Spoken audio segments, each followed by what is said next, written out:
सावधान। ओम नमः सिद्धेभ्य ओम नमः सिद्धेभ्य ओम नमः सिद्धेभ्य। मंगल में मंगल करन वीतराग विज्ञान नमो तार जाते भई अरिहंतादिमा करे मंगल करे होमा ग्रंथ करन के कार जाते मिले समाज सब पावे निज पद राज। इस भव तरु का मूल ज्ञानऊ मिथ्या भाव ताको कर निर्मूल अब करिए मोक्ष।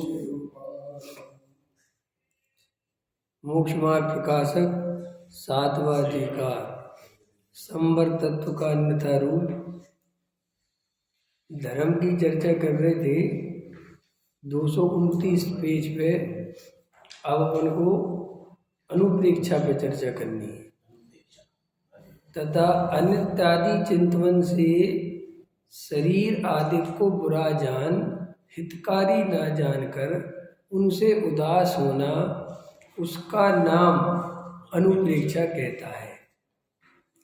यह तो जैसे कोई मित्र था तब उससे राग था और पश्चात उसके अवगुण देखकर उदासीन हुआ, उसी प्रकार शरीर आदि से राग था पश्चात अनित्यादि अवगुण अवलोकन कर कर उदासीन हुआ। परंतु ऐसी उदासीनता तो द्वेष रूप है। अपना और शरीर आदि का जहाँ जैसा स्वभाव है वैसा पहचान कर भ्रम को मिटाकर भला जानकर राग नहीं करना और बुरा जानकर द्वेष नहीं करना, ऐसी सच्ची उदासीनता के अर्थ यथार्थ अनित्यादिक का चिंतन करना ही सच्ची अनुप्रेक्षा है। कितना इम्पोर्टेंट है। कैसा टोडामल जी साहब ने क्या गजब निकाला है। मतलब ये आपको ऐसा समझ लो कि टोडामल जी साहब भी बहुत क्रांतिकारी और बहुत तर्क युक्ति वाले व्यक्ति थे। ख्याल में है ना, इस सब की बात नहीं है निकालना। जैन ग्रंथों में ही शरीर को इतना भला बुरा कहा गया है कि पूछो मत। जैन ग्रंथों में ख्याल में है ना, ये तो नौ द्वार भय गिनकारी ऐसा है वैसा है और समझ में आया ना, और बेकार है इसको क्या पूछना, अरे ये तो जब तुम्हें छोड़ेगा साथ ही छोड़ेगा, बूढ़ा ही होगा, ऐसा इसके अवगुण ही अवगुण गिना है। और लोगों ने वो शास्त्रों से पढ़ पढ़ के शरीर को सुखाना चालू कर दिया।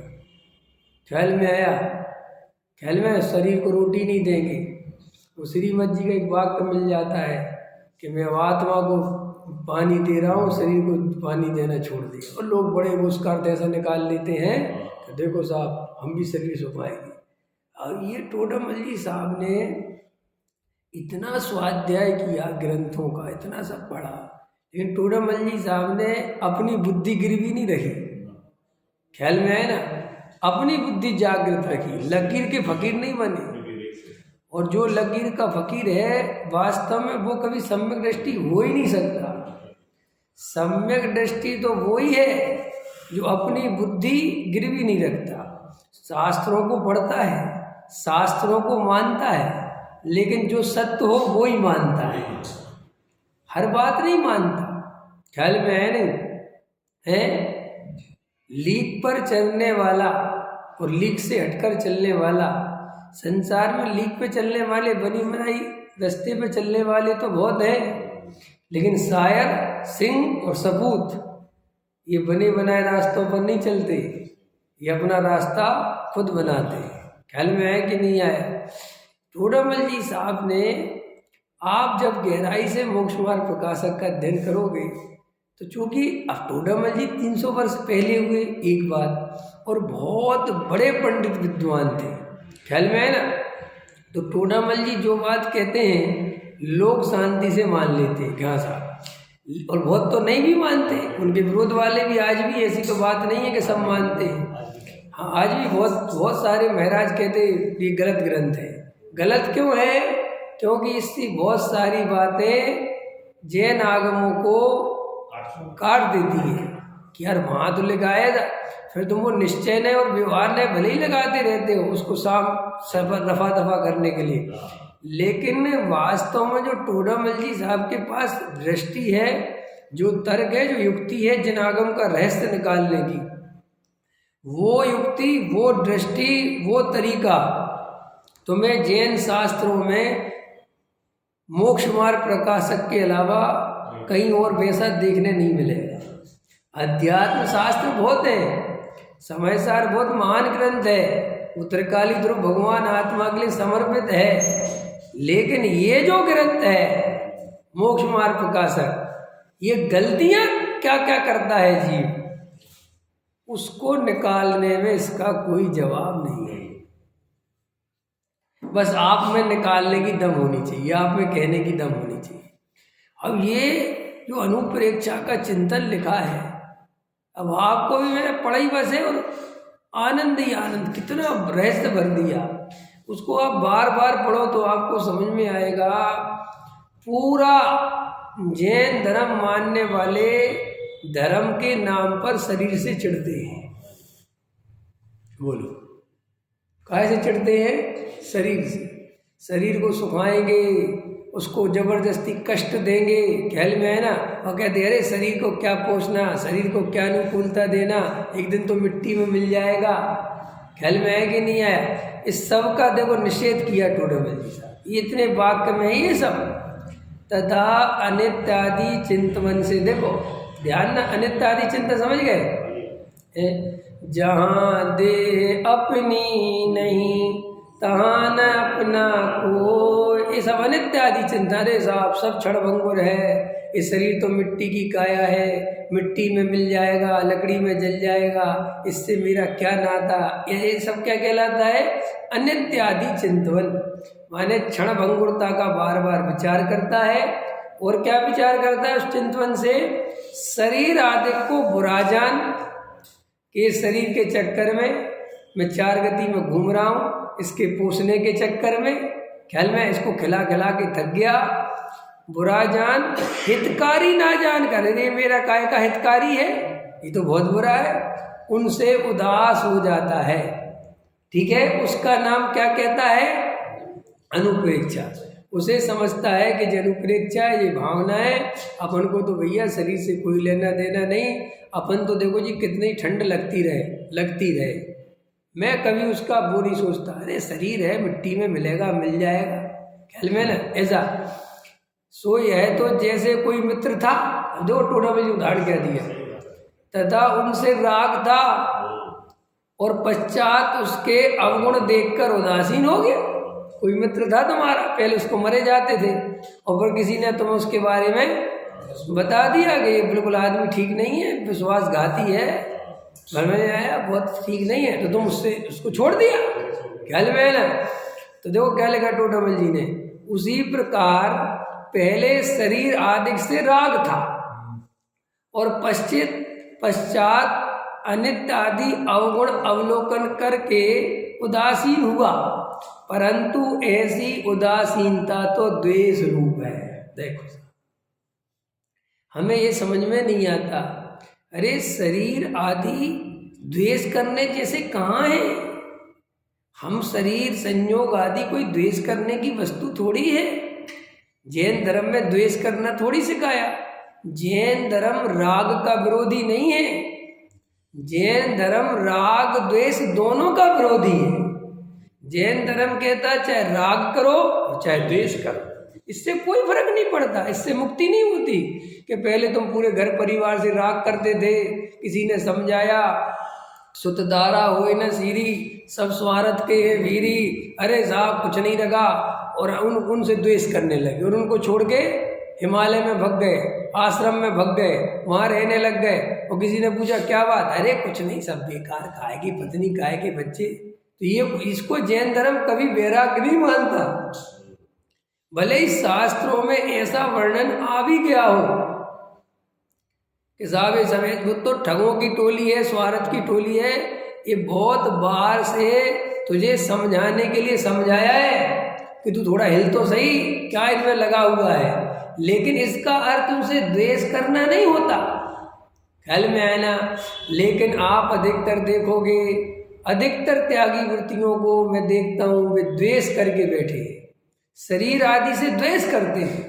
शरीर रोज भोजन मांग रहा है और वे भोजन देने को तैयार नहीं, कि क्यों कह रहे शरीर को बहुत भोजन दिया, अब नहीं देंगे, अब आत्मा का भोजन करेंगे।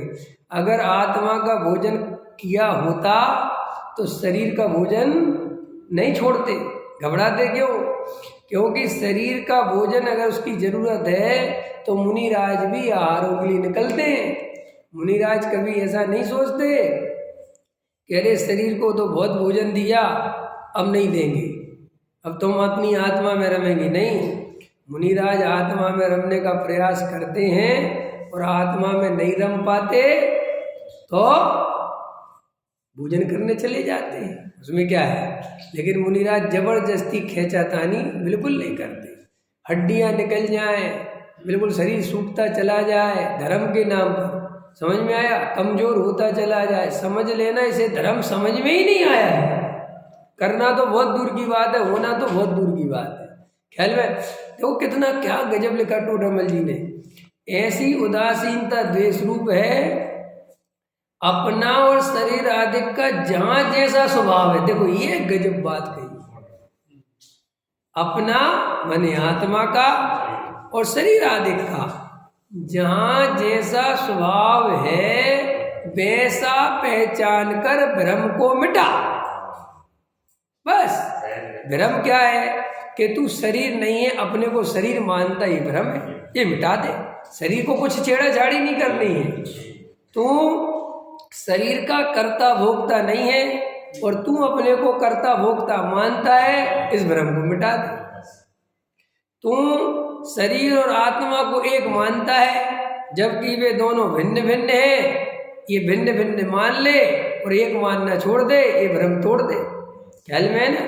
और शरीर पुद्गल का पिंड है, इसमें स्पर्श रस गंध वर्ण पाया जाता है और मैं चेतन तत्व हूँ, मेरे में ज्ञान दर्शन पाया जाता है, मैं जानने देखने का काम करता हूँ, पुद्गल अपना काम करता है, न इसका मेरे से कोई संबंध है और न मेरा इससे कोई संबंध है। ये जान ले, वही भ्रम मिटा दे। और यही तो असली। अब इस भ्रम को मिटाने के लिए पहाड़ चढ़ने की कहाँ जरूरत है? इस भ्रम को मिटाने के लिए रोटी छोड़ने की कहाँ जरूरत है? बोलो, सोचो, अपने खुद विचार करो। इस भ्रम को मिटाने के लिए क्या करने की जरूरत है जो क्रिया के नाम पर अपन करते हैं?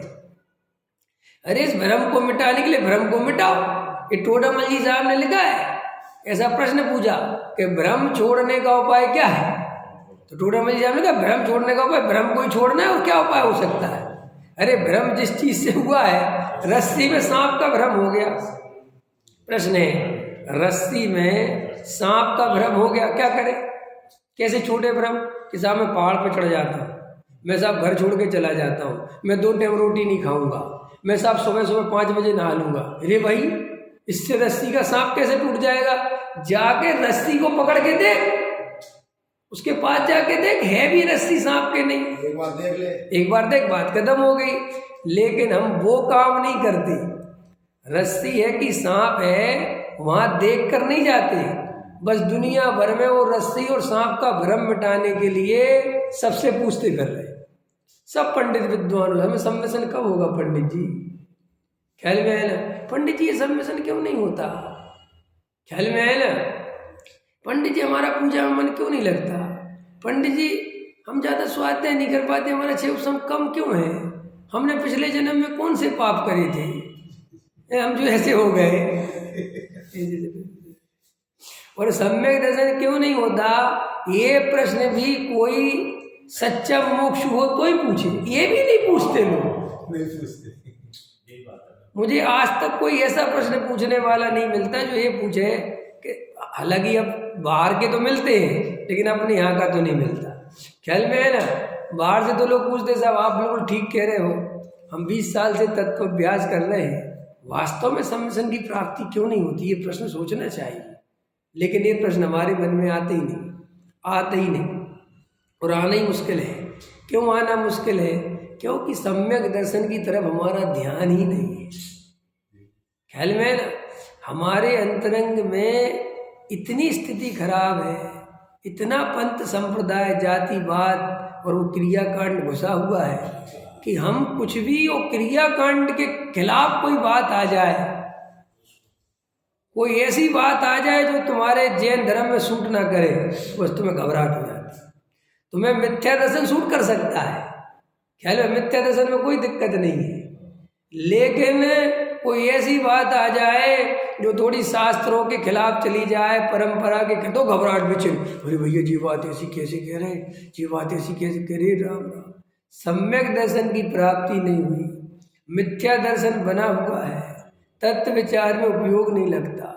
इस बात की कोई चिंता नहीं है। क्यों नहीं इस बात की चिंता, कभी सोचा है? अंदर में सम्यक दर्शन प्राप्त नहीं हो रहा, क्यों नहीं हो रहा? ये प्रश्न क्यों नहीं आता मन में? हम 20 साल हो गए, हमारा तत्व निर्णय नहीं बन रहा, ख्याल में इसकी चिंता क्यों नहीं होती? कभी प्रश्न आया मन में, क्यों नहीं आता? तो अपन रस्सी और सांप का जो भ्रम है उसको नहीं तोड़ रहे, काहे वो दूसरी दुनिया से पूछते फिर रहे, अरे भाई सीधा सा गड़े थे, उसमें क्या पंडित करेंगे, क्या महाराज करेंगे, क्या पहाड़ करेंगे, क्या कि जाओ वहां नजदीक जाके देखो कि रस्सी है कि सांप है, लाइट जला के देखो। लाइट क्या है, अंदर कौन सी लाइट जलाएं? भेद ज्ञान। कौन सी लाइट जलाओ? जैसे रस्सी और सांप अंधेरे में, रस्सी में सांप का भ्रम होता है, वो लाइट जलाओ तो दिख जा रही, तो रस्सी है। ऐसे ही अंदर मिथ्या दर्शन के कारण, मिथ्या दर्शन है अंधेरा, वो मिथ्या दर्शन के कारण शरीर और आत्मा एक दिखाई देते हैं, ख्याल में है ना। और भेद ज्ञान रूपी दीपक जलाओ, ख्याल में है ना, तो अपने आप आपको दिख जाएगा कि शरीर अलग है, आत्मा अलग है, शरीर का स्वभाव अलग है, आत्मा का स्वभाव अलग है, और दोनों का जब स्वभाव अलग ही अलग है तो दोनों अलग अलग है, सीधी सी बात है, उसमें क्या बात, ख्याल में है ना। अरे लोक में भी कहते हैं, दो भाई का एक ही गर्भ से जन्म लेने से एक नहीं हो जाता। दो भाई है ना, एक गर्भ से जन्म लिए, एक ही माँ बाप के बच्चे हैं, तो अभी ऐसा होने पर एक थोड़ी हो जाते हैं, उन्हें दुनिया एक थोड़ी मानती। कहते यार तुम्हारा नेचर अलग है, तुम्हारे भाई का नेचर बिल्कुल अलग है। बोलते कि नहीं बोलते?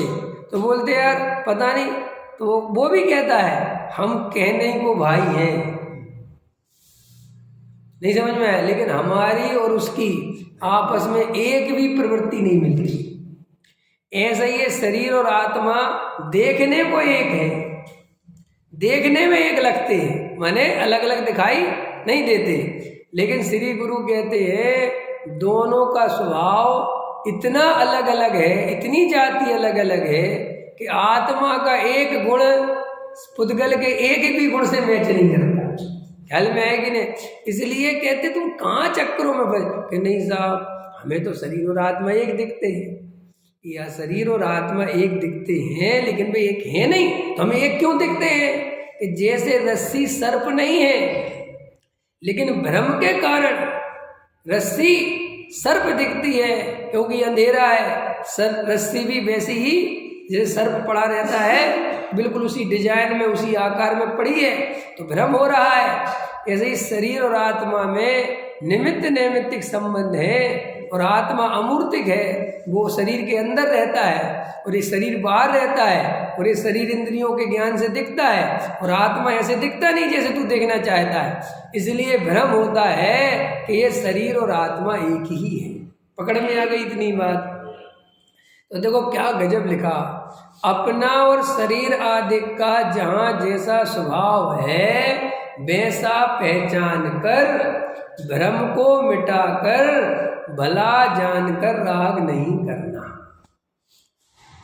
कितना गजब लिया, ख्याल में है कि नहीं आया? और बुरा जानकर द्वेष नहीं करना। अभी ये वीतराग भाव प्रकट हो गया, कितना वीतराग भाव प्रकट होने में कितनी देर लगी भाई? भूख लगी, समझ में आया? किसको लगी? घबराते क्यों भाई? भोजन आत्मा की आवश्यकता कभी हो ही नहीं सकता, क्योंकि आत्मा अमूर्तिक है, और अमूर्तिक आत्मा में मूर्तिक भोजन का क्या मतलब। लेकिन ऐसा ही निमित्त नैमित्तिक संबंध है कि जरूरत शरीर की होती है और बताता आत्मा है। ख्याल में है ना, शरीर अपने आप में कुछ नहीं बताता, उसकी क्या जरूरत है उसको बताने वाला कौन है, ऐसा समझ लो तुम। जैसे मशीन है और मशीन आवाज कर रही है, तो तेल कौन डालता है? मशीन खुद तेल नहीं डालती, वो तेल तो डालना पड़ता है पुरुष को, उस व्यक्ति को, क्योंकि वो व्यक्ति जानना देखने का काम करता है, तो उसे समझ में आता है कि इसको तेल की आवश्यकता है। लेकिन वो व्यक्ति कभी तेल डाल के ये नहीं मानता कि तेल मैंने अपने में डाल दिया, वो क्या मानता है कि मैंने मशीन में तेल डाल दिया। उससे पूछो कि क्यों डाला, तो वो कहता है मशीन की आवश्यकता थी, क्योंकि आवाज आ रही थी। तुम गाड़ी में पेट्रोल डलवाते हो, पहले माइक सुई लगी है और वो सुई नीचे आ जाती तो आपको पता चल जाता है गाड़ी में पेट्रोल खत्म हो गया जगह, तो आप ये मानते कि आपने अपने अंदर पेट्रोल डाल दिया गाड़ी। लेकिन आप शरीर में इतनी एकत्र बुद्धि है कि शरीर में भोजन जाता है तो तुम्हें लगता है कि मेरे में जा रहा है, वो मेरे में जा ही नहीं रहा, मेरे में जा ही नहीं सकता भोजन, क्योंकि मैं शरीर हूं नहीं। तो फिर भोजन क्यों डाला? अरे जैसे मोटर में तेल डाला ऐसे शरीर में भोजन डाला, उसमें क्या बात है? जैसे मोटर तेल के बिना नहीं चलती, ऐसे शरीर भोजन के बिना नहीं चलते। इतनी सरल बात है, इसमें क्या मिथ्या दर्शन और क्या सम्यक दर्शन। लेकिन हम ऐसे मूर्ख हैं कि हम ये मान्यता से जीते रहते हैं कि मैं भोजन करता हूं। घबराना नहीं।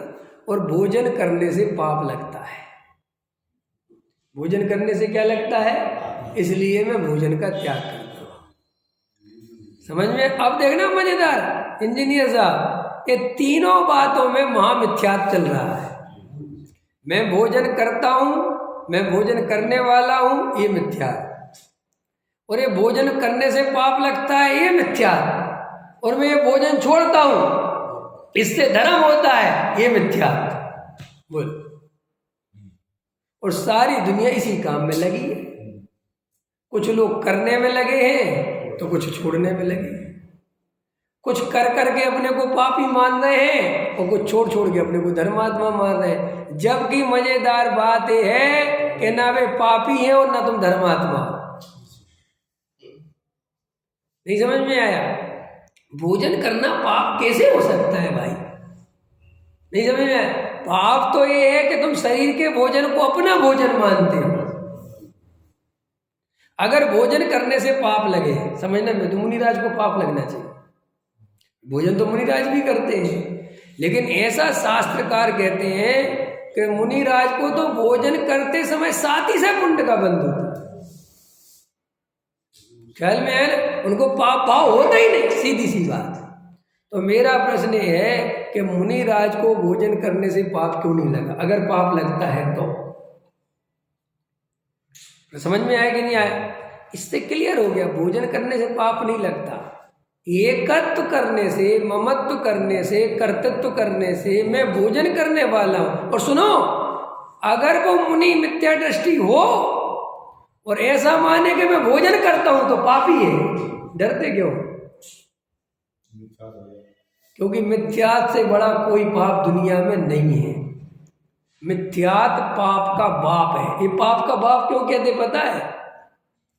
जैसे बाप से संतानें पैदा होती हैं, इसलिए तो बाप कहते हैं, ऐसे ही मिथ्यात हो तो ये सारे पाप पैदा होते हैं। अगर मिथ्यात नहीं हो तो कोई पाप पैदा नहीं होता।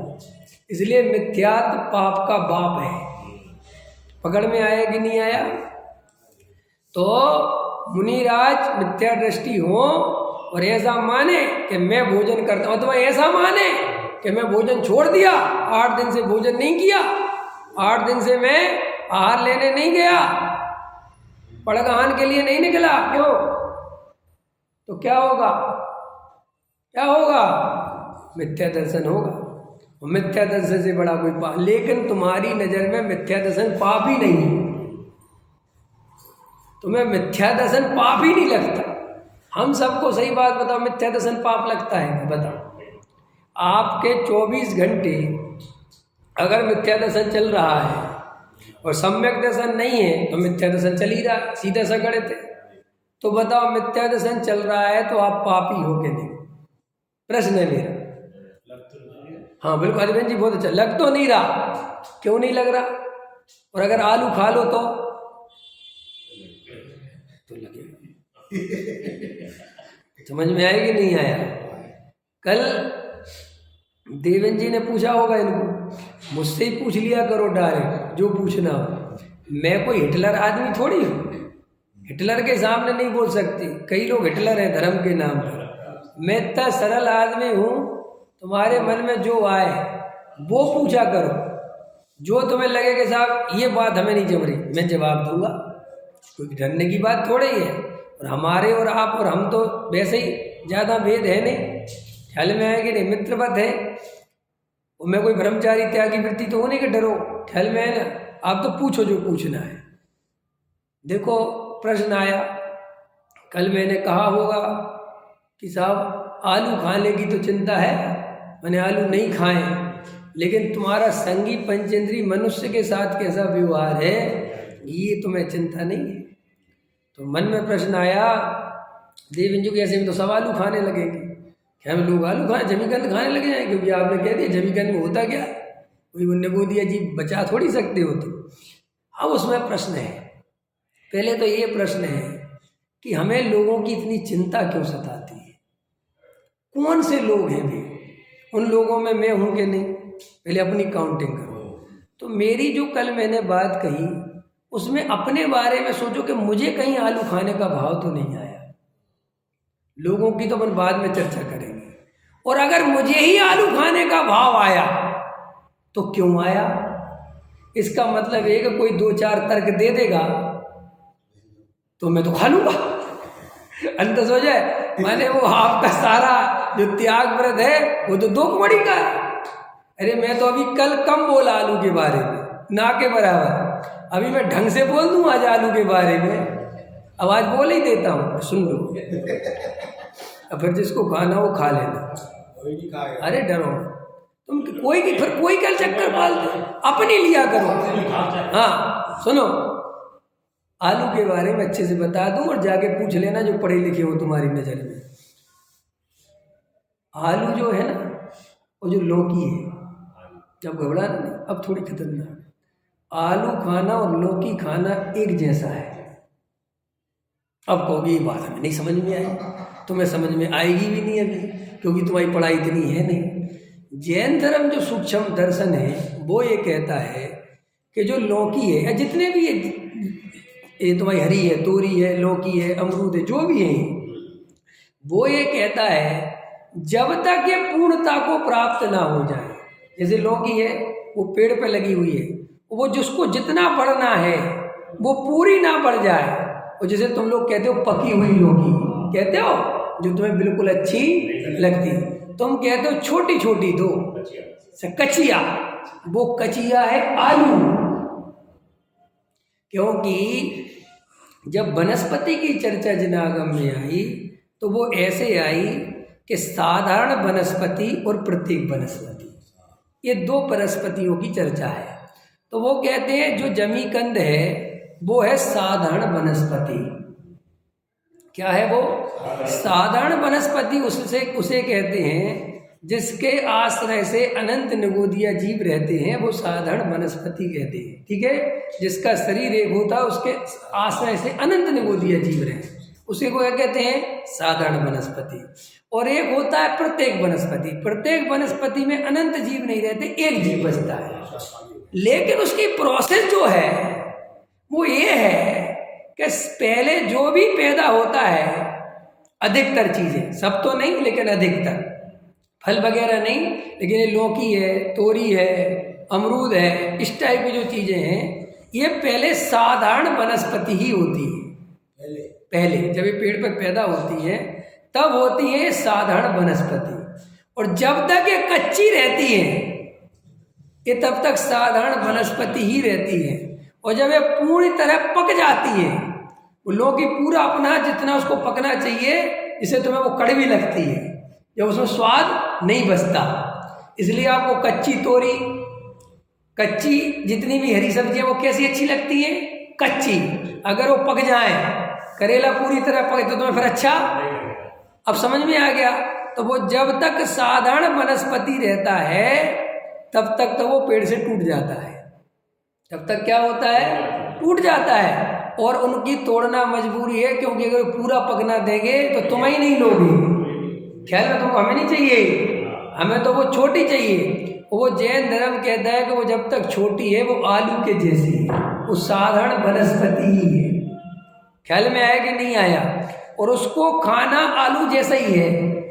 अगर पूरा नियम पालोगे ढंग से तो तुम्हें हरी नहीं खाना पड़ेगा, जो कल्पना बहन जी कहती है।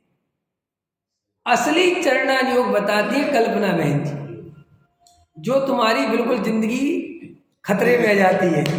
तुम्हें लगता हम तो मर गए, क्योंकि वे तो कहते हैं टमाटर भी गया, वो तो कहती है तरबूज भी गया। ख्याल में आया ना? वो तो क्या क्या निपटा देती है, चीकू भी निपटा देती है, कुछ नहीं बचता। समझ में आया? क्योंकि चीकू जो है उसमें प्रत्यक्ष में ही बहुत जल्दी सड़ जाता है चीकू, और आपको इतने बड़ी बड़ी इल्ली दिख जाएंगी। और चीकू खूब खा लेते हैं आराम से, बड़े बड़े त्यागी वृत्ति खा लेते कि नहीं खा लेते। तो जैन धर्म में एक ये भी नियम है, अब आओ हम सुनाते तुम्हें जैन धर्म, कि जितने जो फल जल्दी सड़ जाए, बहुत जल्दी सड़ जाए, वो नहीं खाना चाहिए। अमरूद में कितनी ज्यादा स्थिति खराब होती है। ये जो बरसात वाले अमरूद हैं, ये तो भाई साहब आप पागल हो जाओगे, उसी आकार के वैसे ही जीभ पैदा होते। समझ में आया? लेकिन मैं देखता हूं लोग वहां पर कुछ ध्यान नहीं देते। ख्याल में है ना? सब चलता रहता है, बस एक आलू आफत हो गई। ख्याल में है ना? पकड़ना बहुत ध्यान है। मैं आलू के पक्ष में हूं, ये चक्कर में मत फंसना। आलू खाओ, इस पक्ष में हूं, चक्कर में मत फंसना। क्यों नहीं हो आप चक्कर में? मेरी तरफ से तो तुम्हें मुनि बनना चाहिए, आलू तो बहुत दूर की चीज है। मैं क्यों कहूँगा भोगों में जाओ, मैं तो यही कहूँगा कि त्याग करो। लेकिन मैं अकेला त्याग कराने वाला पंडित नहीं हूँ, मैं सच्चा त्याग करवाने वाला हूँ। त्याग करवाऊंगा तो सच्चा, झूठा त्याग नहीं करवाऊंगा। और झूठा त्याग करो इसकी कभी प्रेरणा भी नहीं दूंगा। लेकिन तुम 10 साल में भी इस पंडित को ना पहचान पाए। ख्याल में है ना? मैं तो कभी कभी सोचता हूँ है, हाँ वो भी एक कारण है। क्या होता है ये भी सुन लो। जमीकंद आदि भोजन का जो निषेध किया गया, वास्तविकता अनंत निगोदिया जीव है, ये उसका दूसरा पहलू है, वो पहला पहलू नहीं है। निगोदिया जीव को बचाने का बहुत प्रावधान नहीं है, क्योंकि वो बचने की बात नहीं है वहां। लेकिन ये जमीकंद का त्याग किया गया, इस पर जोर डाला गया, तो खाला जमीकंद पे नहीं डाला गया अपने यहाँ उन सब चीजों पे डाला गया जो चीजें तामसिकता पैदा करती हैं। ख्याल में आया? जैसे अपन जमीकंद जो है, तो जमीकंद जमीन के अंदर होता है और उसमें किसी भी प्रकार का सूरज का प्रकाश नहीं लगता, तो वो अंधेरे में पैदा होने के कारण उसमें तामसिकता होती है। क्या होती है? तामसिकता। समझते होगे। तो तामसिकता का अर्थ है जो आपकी कसायों को बढ़ाए, कसायों को बढ़ाने में निमित्त बने, उसको तामसिक भोजन कहते हैं।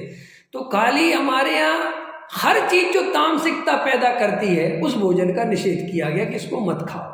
ख्याल में आया ना? तो हमें, चूंकि हम बहुत निचली भूमिका में हैं और हमारे अंदर इतनी तामसिकता जितनी चलती है गृहस्थ के जीवन में, उतनी तामसिकता की जमीकंद आदि से कोई बहुत वैल्यू नहीं बढ़ती। ये जो तामसिकता है ये त्यागी वृत्तियों के लिए विशेष ध्यान रखनी पड़ती है। मुनिराज हुए, त्यागी वृत्ति हुए, क्योंकि उनने सभी प्रकार की घर गृहस्थी कसायों को छोड़ दिया है, तो वे गरिष्ठ भोजन भी नहीं कर सकते। त्यागी वृत्तियों के लिए शास्त्र ये कहता है कि अगर वे गाढ़ी दूध की खीर खाते हैं काजू किशमिश वाली, जिससे गरिष्ठता पैदा होती है, तो वो अवक्ष है। अब इसको अवक्ष कोई मानता है? अरे अब ठोसा छोड़ो। खैर, जो क्या करे आपके अंदर तामसिकता समझ गए, प्रमाद लाए, नींद लाए, आलस लाए, आपका शास्त्र पढ़ने में मन नहीं लगे, ध्यान में मन नहीं लगे। जैसे अपन ज्यादा भोजन कर लेते हैं तो क्या होता है अपने साथ? नींद आती है। वो नींद आना कोई तामसिकता है। तामसिकता माने अघोरीपन घेर ले। क्या घेर ले? अघोरीपन। जैसे बिना नहाए खा लिया, बिना मंदिर के खा लिया, बासा तिबासा खा लिया, इसमें भोजन में दोष है, ये व्यर्थ की बात है। घबरा वो है नहीं है वो नहीं, लेकिन उसका जो रिजल्ट है ना, तुमने बिना नहाए खा लिया, सुबह उठ के खा लिया, तो वो अपने आप में ही गंदा है। जीव मरेंगे नहीं मरेंगे वो इस बात पे ज्यादा दिमाग बदल। हमारी आदत क्या? जीव जीव जीव। अरे जीव कौन से बचा पा रहे भाई? एक निगो दिया जीव, एक इंद्रिय आदि जीव, दो इंद्रिय तो वैसे ही मर जाएंगे। बात यह है कि तुम्हारे अंदर तामसिकता आ जाएगी। मान के चलो तुम ऐसे जा रहे और चींटी चल रही, तुमने पैर रख दिया, तो इससे क्या होगा? चींटी तो आयु कर्म से मरेगी, लेकिन तुम्हारे अंदर निर्दयता आ जाएगी। और निर्दयता का परिणाम आत्म परिणाम में कैसे कन्वर्ट होगा? स्वभाव के सन्मुख कैसे ले जाएगा? इसलिए वो कहते हैं हमें जीवों की रक्षा की बात नहीं है। तुम कोई जीव बचा सकते हो ये तो हम भी जानते कि कोई किसी को बचा ही नहीं सकता, लेकिन तुम्हारे अंदर अगर इस तरीके की निर्दयता आ जाएगी, तुम्हारे अंदर सावधानी नहीं आएगी, तुम जमीन देख के भी नहीं चल सकते, तुम जीवों को साइड करके नहीं चल सकते, तो तुम वेद ज्ञान कैसे करोगे? क्योंकि वेद ज्ञान में चाहिए उपयोग की सावधानी। वेद ज्ञान में क्या चाहिए? और तुम यहाँ बाहर में सावधानी नहीं रख पा रहे, तुम अंदर क्या करोगे? जो व्यक्ति सुबह उठ के मंदिर के दर्शन करने नहीं आ पा रहा और बिना ही मंदिर के बिस्तर में चाय पी रहा है, वही भोजन कर लेता है, वही नाश्ता कर लेता है, वो आदमी आत्मा का ध्यान कैसे करेगा? कारण समझ रहे हो? वो कारण समझ रहे? कारण उस पर मत लगाना आचरण में। कारण ये है कि ये आपकी जो क्रिया है, ये जो आपकी स्थिति है, ये आपको तामसिकता घेरेगी। आप समझ में आ रही मेरी बात? जैसे देखो, ये नहाना क्यों जरूरी है? सोचो, नहाने का धर्म से कोई संबंध नहीं है। ये नहाते ही आपका आलस भग जाता है। देखना आप कभी भी, आप सुबह उठो कितना आलस आता है जैन साहब। जब तक अपन बाथरूम में नहीं घुस जाते, जब तक क्या होता है? अरे यार पहन तो दो, सो जाए, मेरे तो लग रहा शरीर बहुत थका हुआ है। ऐसा लगता है, सब लगता है ना। आज छुट्टी होती तो एक आध घंटे और आराम कर लेते, लगता है। लेकिन ये कब तक लगता है? प्रश्न है मेरा। जब तक आप नहाओगे नहीं, और जैसे ही आप नहाओगे, ये जो आपके अंदर फ्रेशनेस आती है और आपका आलस वालस सब भग जाता है। अब देखो वो नहाना कितना इंपॉर्टेंट हो गया। अब हमने तुमसे कहा कि नहाए बिना मंदिर मत आना। अब तुम इतने मूर्ख हो कि तुम उसका लॉजिक तो समझ नहीं पाए कि नहाए बिना मंदिर क्यों नहीं आना। ये तुम्हें ज्ञान व्यान है नहीं, और बस तुम ना। अरे भाई, कोई भी चीज जो बताई है वो किस लॉजिक से बताई वो तो पता हो। मैं कितने बता, ये शुद्ध वस्त्र है, जो ये शुद्ध वस्त्र पहनते ना, ये धोती पहनते, क्यों पहनाते हैं? कोई तुम्हारे कपड़े अशुद्ध है बेशुद्ध, ये अर्थ में नहीं है। इस अर्थ में है कि तुम जिस वेशभूषा में आए हो और तुम ये कपड़े चेंज करोगे तो तुम्हारे अंदर एक श्रद्धा बनेगी, भाव बनेगी कि अब मैंने धोती पहन ली। अंत समझ में आया? जैसे मैं कुर्ता पजामा पहनते ही मुझे पंडित पने की फीलिंग आएगी, और जीन्स टी शर्ट पहनते नहीं आएगी। सिस्टम है, उसमें घबराना नहीं, कोई मिथ्या ऐसा जिस वो इसलिए है, और इसलिए है वो कि आप इस परंपरा में पले पुसे हो। कोई आदमी जीन्स की परंपरा में पला हो, घबराना नहीं, तो उसे जीन्स में भी आ जाएगी, क्योंकि तुम जीन्स की परंपरा में नहीं पले। पकड़ में आ रही मेरी बात? अभी घबराना मत, थोड़ा सा है, डरना मत। डर बहुत जल्दी आते हो।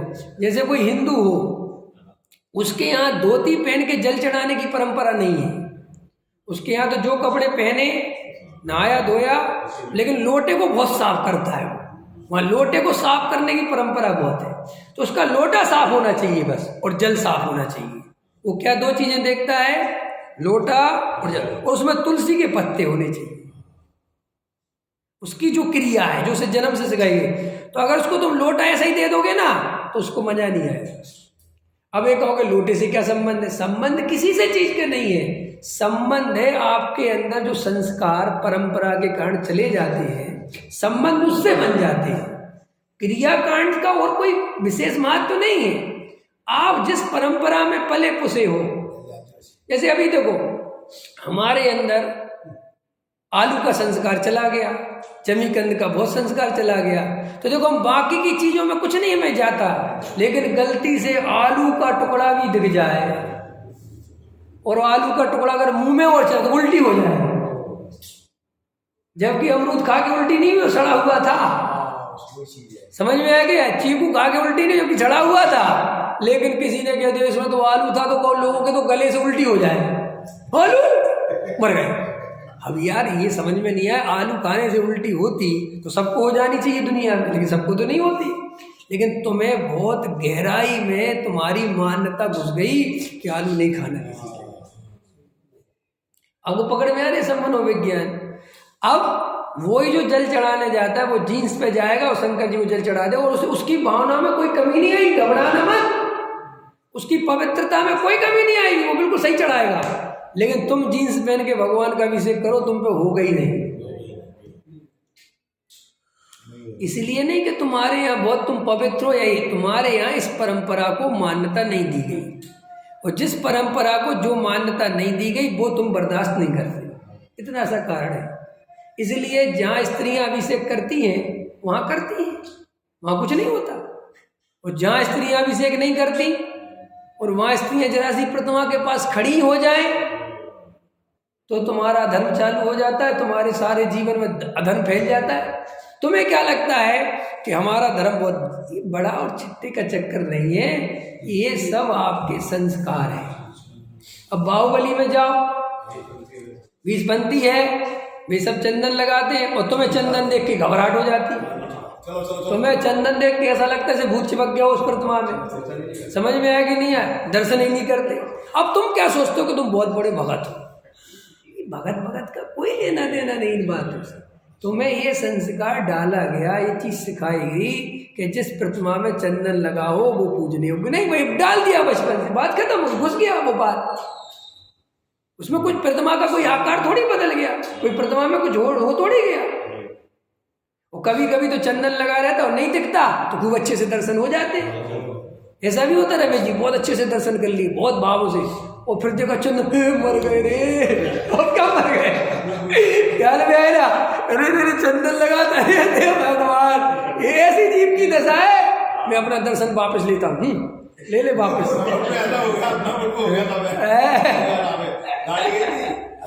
अच्छा, हस्तिनापुर में, हाँ। ओ भाई साहब पहले बता देते। अरे राम, हम तो पाप कर आए। वो वाले में कौन था वो सामने, हस्तिना ज्ञानमती जी वाले में, हाँ। अरे राम, इतने राम ही राम हो तो जाते क्यों हो? जब पता है तुम्हें कि इनका है, मुझे 20 पंथी आमना की, तो क्यों गए वहां? जाना है ही, देखे बिना रहेंगे नहीं, और नौटंकी पूरी करना है।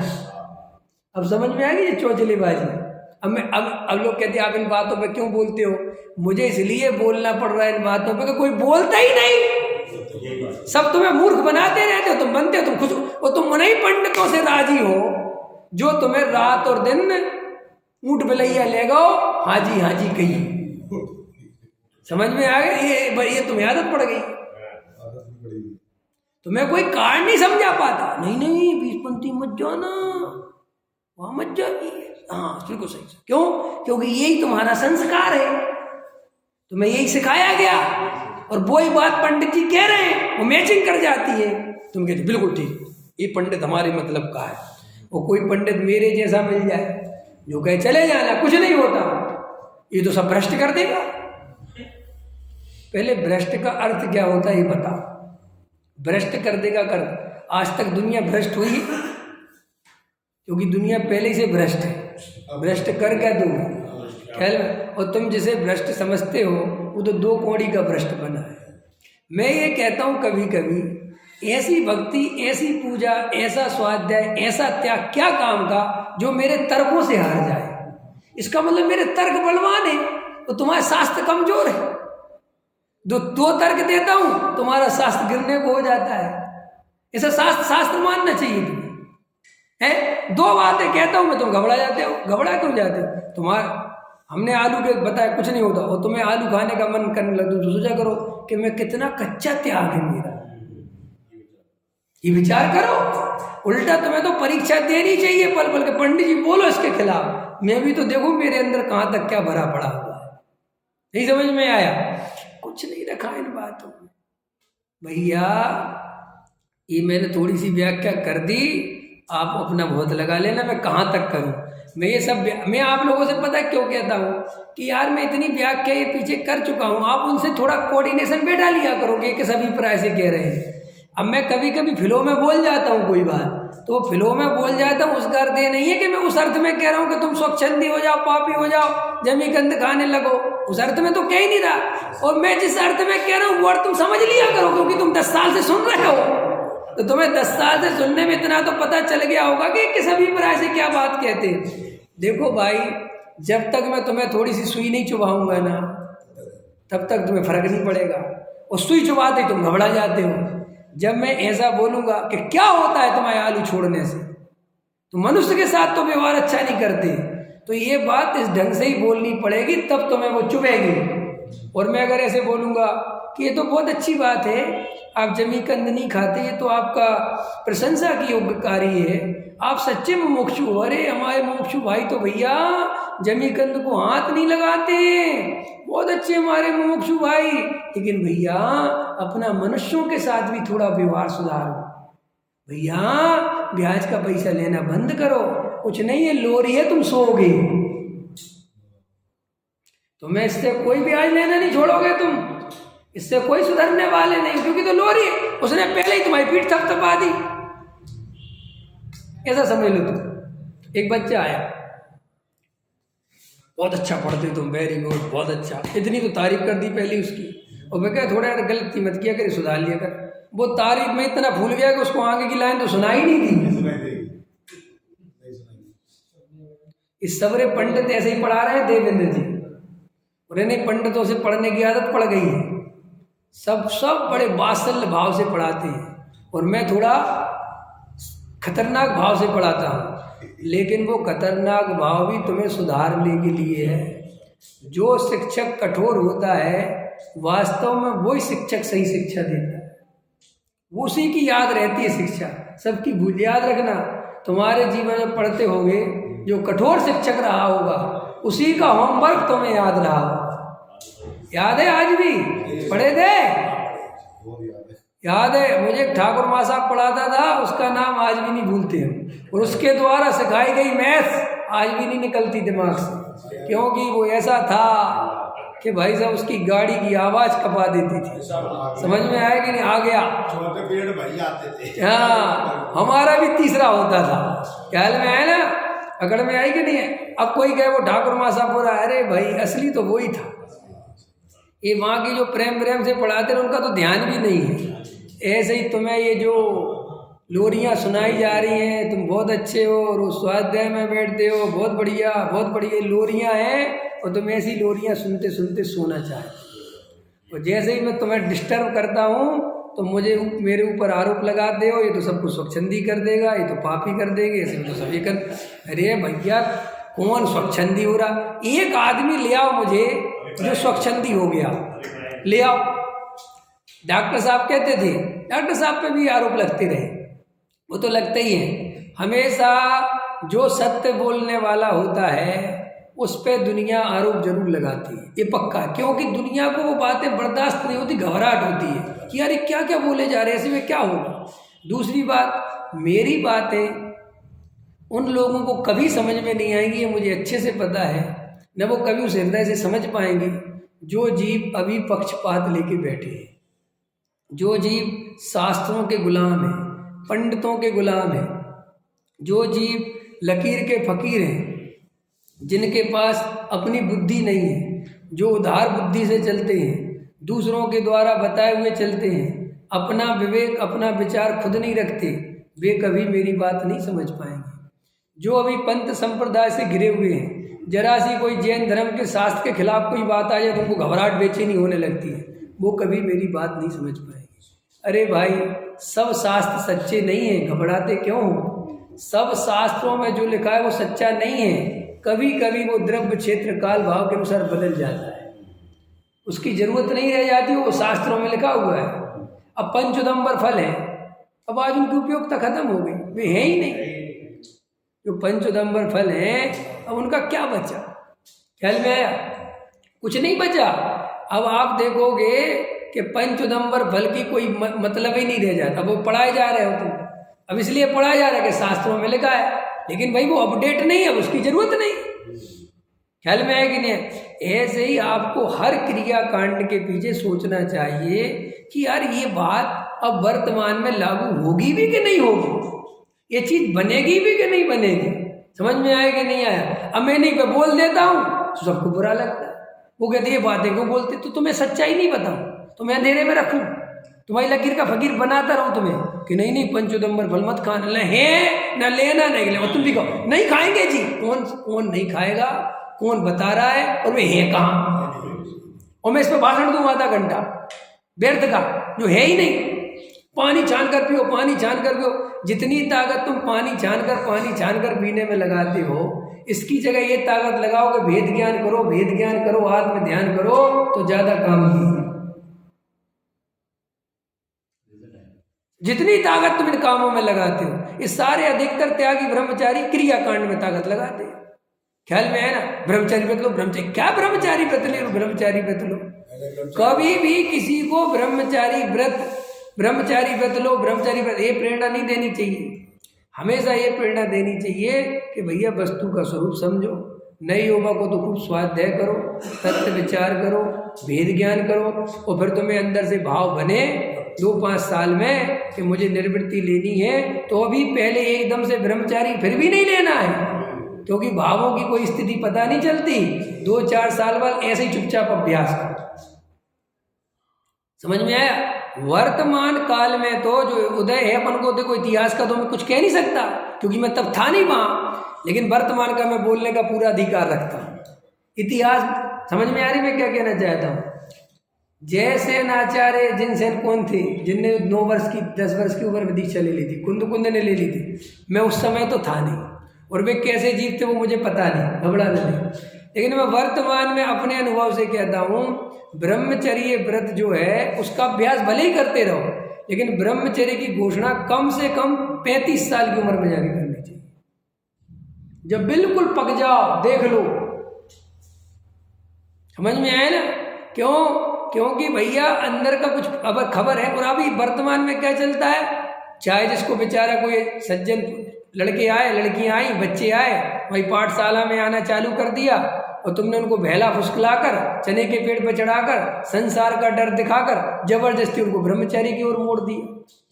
इससे बड़ा पाप कुछ हो सकता है? और तुम अपने आप को धार्मिक समझ रहे कि मैं धर्म कर रहा हूं, जबकि तुम भयंकर अन्याय कर रहे हो भाई साहब।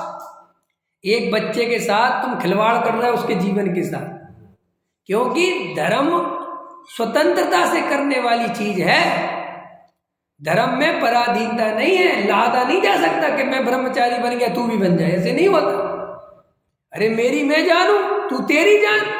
जो असली ज्ञानी होते हैं उनके पास कोई कहे महाराज मुझे मुक्ति का मार्ग बता दो, क्या कहा? मुक्ति का मार्ग बता दो, तो वे नहीं कहते ब्रह्मचारी व्रत ले ले, वो ये नहीं कहते मुनि बन जा, वो कहते वेद ज्ञान करो, वस्तु स्वरूप समझो, आत्मा का सच्चा श्रद्धान करो, आत्मा का ध्यान करो, वेद ज्ञान की कला सीखो। कि महाराज उसके बाद क्या करना, कि भले करो पर देखेंगे। अभी मैं वर्तमान में देख रहा हूं, अपने मोक्षों की कह रहा हूं, उन महाराजों पे तो आरोप लगाते हो, और हमारे मोक्षों में क्या चल रहा है, ये आश्रमों में क्या चल रहा है? जबरदस्ती ब्रह्मचारी बना रहे हैं, और फिर उनसे अपनी सेवा करवा रहे हैं, उनको फंसा रखा है, अपने कामों में लगा रखा है बेचारों। ख्याल में आया कि नहीं? वो बेचारों को न तत्व ज्ञान न कुछ, वे सोचते हैं गुरु महाराज की सेवा करते रहो, इनके पैर दबाते रहो, इनके कपड़े धोते रहो, तो मोक्ष मिल जाए।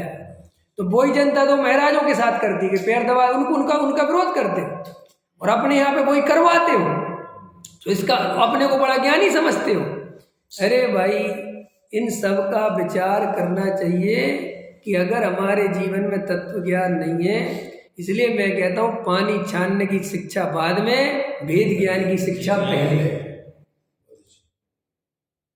क्योंकि पानी छानने का इतना महत्व नहीं है वर्तमान में, क्योंकि अब कुएं से नहीं आ रहे हैं पानी, जितना वेद ज्ञान का महत्व है। काय का महत्व है? वेद ज्ञान। लेकिन हम तो वही लकीर के फकीर हैं। तो मेरी बातों को वही व्यक्ति समझ सकता है जो स्वतंत्र विचारधारा का हो, जो किसी पंथ संप्रदाय से ग्रसित ना हो, किसी शास्त्रों से बंधा हुआ ना हो। ख्याल में शास्त्रों से भी बंधा हुआ चित्त कभी आत्मा की घोषणा नहीं सुन सकता है, क्योंकि वो आत्मा की घोषणा भी शास्त्रों के अनुसार सुनना चाहता है। ख्याल में है कि नहीं है? पकड़ में आई मैं क्या कहना चाहता हूँ?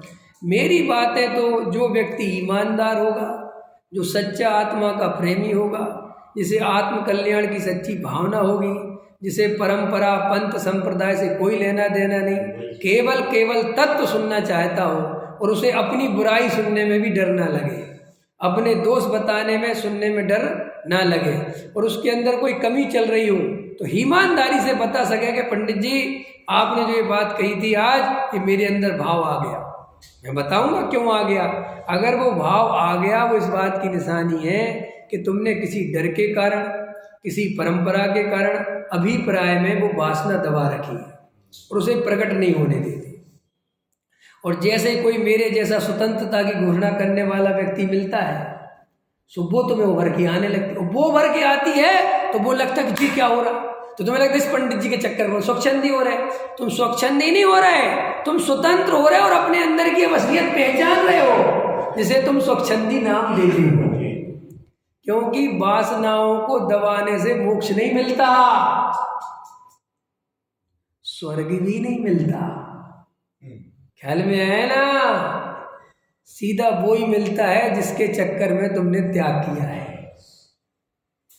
विचार करो। सहजानंदे सो